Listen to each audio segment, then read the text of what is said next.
Loss Angeles కౌంటీలో కార్చిచ్చులు బీభత్సం సృష్టిస్తున్నాయి. ఊహించని విధంగా మంటలు వ్యాపించడంతో 10 మంది ప్రాణాలు కోల్పోయారు. 9,000కు పైగా ఇళ్లు, వ్యాపార సముదాయాలు, ఇతర భవనాలు కాలి బూడిదయ్యాయి. సుమారు 1,30,000 మందికి పైగా ప్రజలు సురక్షిత ప్రాంతాలకు తరలి వెళ్లాలని అధికారులు ఆదేశించారు. పరిస్థితి ఇంకా ప్రమాదకరంగానే ఉందని నిపుణులు హెచ్చరిస్తున్నారు. ఒకవేళ ఈ మంటలు అదుపులోకి రాకపోతే అమెరికా చరిత్రలోనే అత్యంత ఖరీదైన కార్చిచ్చు విపత్తుగా ఇది నిలిచిపోయే అవకాశం ఉంది. ప్రస్తుతం లాస్ ఏంజల్స్ కౌంటీలో రెడ్ ఫ్లాగ్ వార్నింగ్స్ కొనసాగుతున్నాయి. శుక్రవారం రాత్రి వరకు ఈ పరిస్థితి మారకపోవచ్చు. అగ్నిమాపక సిబ్బంది అనేక చోట్ల చెలరేగిన మంటలను ఆర్పేందుకు తీవ్రంగా శ్రమిస్తున్నారు. ముఖ్యంగా 4 ప్రాంతాల్లో మంటలు భారీ నష్టం కలిగిస్తున్నాయి. అవేంటో చూస్తే నెంబర్ 1 పాలిసెడ్ ఫైర్. పసిఫిక్ పాలిసెడ్ నుంచి పసిఫిక్ కోస్ట్ హైవే మీదుగా మాలిపు వరకు దాదాపు 19,978 ఎకరాల మేర ఈ మంటలు వ్యాపించాయి. అనేక ఇళ్లు, వ్యాపారాలు, ముఖ్యమైన ప్రదేశాలు పూర్తిగా నాశనమయ్యాయి. Number 2 Eaton fire. Altadena, Pasadena ప్రాంతాల్లో సుమారు 13,690 ఎకరాలు కాలిపోయాయి.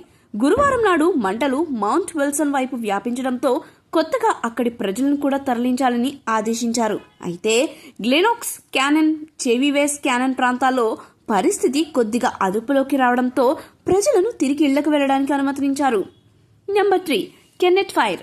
లాస్ ఏంజల్స్ వెంచూరా కౌంటీ సరిహద్దుల్లో దాదాపు 960 ఎకరాలలో ఈ మంటలు వ్యాపించాయి. వుడ్లాండ్ హిల్స్ లోని Vanowen Street, Burbank, Boulevard, County Lane Road, Valley Circle, Boulevard ప్రాంతాల్లో నివసించే వారిని సురక్షిత ప్రాంతాలకు తరలించారు. Number 4 Sunset fire. Hollywood Hills ప్రాంతాల్లో 60 ఎకరాలలో చెలరేగిన ఈ మంటలు గురువారం ఉదయానికి అదుపులోకి వచ్చాయి. దీంతో ప్రజలు ఊపిరి పీల్చుకున్నారు. గురువారం రాత్రికి మృతుల సంఖ్య ఒక్కసారిగా 5 నుంచి 10కి పెరిగింది.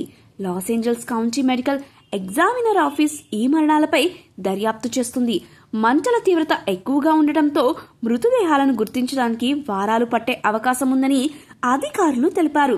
కొన్ని సందర్భాల్లో వేలిముద్రల వంటి సాంప్రదాయ గుర్తింపు పద్ధతులు కూడా పనిచేయకపోవచ్చని వారు ఆందోళన వ్యక్తం చేస్తున్నారు. ఇప్పటి వరకు ఈటన్ ఫైర్ లో 4, పాలిసెడ్స్ ఫైర్ లో 1 మరణించినట్లు నిర్ధారించారు. పాలిసెడ్స్ ఫైర్ లో దాదాపు 5,300 భవనాలు, ఈటన్ ఫైర్ లో 4,000 నుండి 5,000 వరకు భవనాలు పూర్తిగా ధ్వంసమయ్యాయని అధికారులు వెల్లడించారు. ప్రజలందరూ తప్పనిసరిగా తరలింపు ఆదేశాలను పాటించాలని, ఎప్పటికప్పుడు మంటల పరిస్థితిపై సమాచారం తెలుసుకోవాలని అధికారులు విజ్ఞప్తి చేస్తున్నారు.